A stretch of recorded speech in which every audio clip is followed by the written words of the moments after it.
고 구하라 씨의 자택에 침입해 금고를 훔친 용의자 몽타주가 한 방송을 통해 공개돼 파문이 일고 있습니다. 아티스트 지코가 범인으로 지목되기도 했는데요. 꾸준히 재조명되는 버닝썬 사태를 신세롬 기자가 보도합니다. 지난 2019년 11월 24일 숨진 채 발견된 카라의 멤버 고 구하라. 최근 한 방송이 구 씨가 숨진 뒤 일어난 금고 도난 사건을 집중 조명했습니다. 2020년 1월 14일 구 씨의 자택에서 금고가 도난당했는데 경찰이 끝내 용의자를 찾지 못한 사건입니다. 당시 범인은 번호를 아는 듯 자택 비밀번호를 눌렀고 문이 열리지 않자 담을 넘어 다른 귀중품은 두고 금고만 들고 사라졌습니다. CCTV 화면을 토대로 몽타주도 공개됐습니다.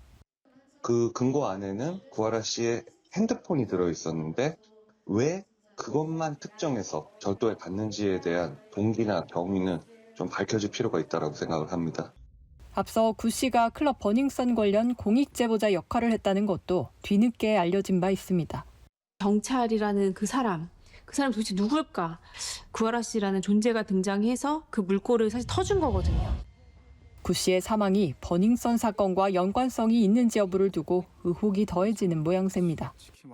한편 이 방송 직후 아티스트 지코 SNS에는 악성 댓글이 쏟아졌습니다.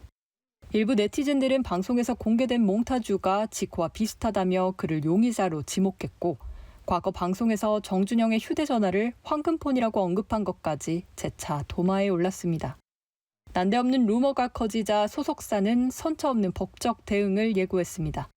연합뉴스TV 신세롬입니다. 국경일이면 활개치는 폭주족들이 6.25 전쟁 이래도 나타났습니다.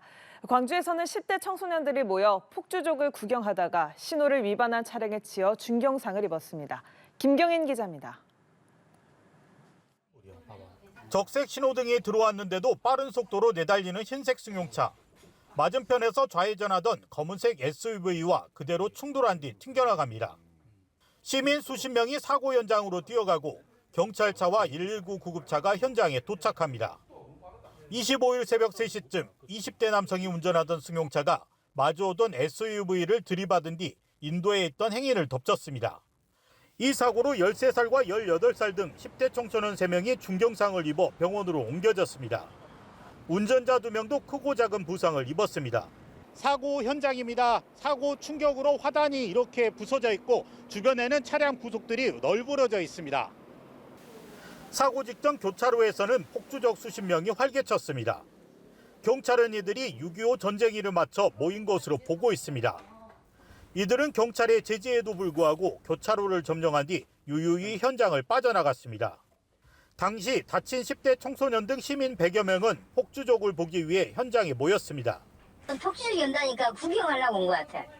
이제 자기들끼리 뭘로 이제 오픈 채팅방이 뭐니 그걸 보고. 운전자들은 음주 상태는 아닌 것으로 조사됐습니다. 경찰은 승용차 운전자를 입건하고 정확한 사고 경위를 조사 중입니다. 연합뉴스TV 김경인입니다. 태국 파타야 납치 살인 사건에 대한 첫 재판이 열렸습니다. 피고인 측은 혐의를 전면 부인했는데 재판장에 나온 유족은 끝내 울음을 터뜨렸습니다. 김영민 기자입니다. 지난달 태국 파타야에서 한국인 노모 씨를 살해한 혐의로 붙잡힌 A씨. A씨가 구속된 지 한 달여 만에 첫 재판이 열렸습니다.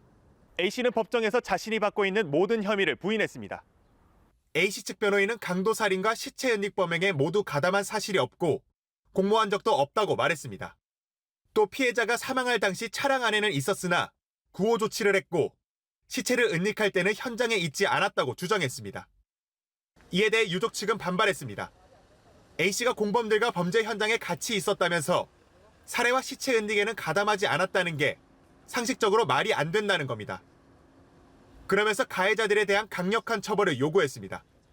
형량을 감형받기 위한 거짓 진술이라고 저는 생각합니다. 같은 현장에 살해 현장에까지 같이 동행을 했는데 부인하는 태도에 더 화가 나고 그래서 더 강력한 엄벌을 촉구하는 바입니다. 현재 나머지 공범 2명은 해외에 있는 것으로 알려졌습니다.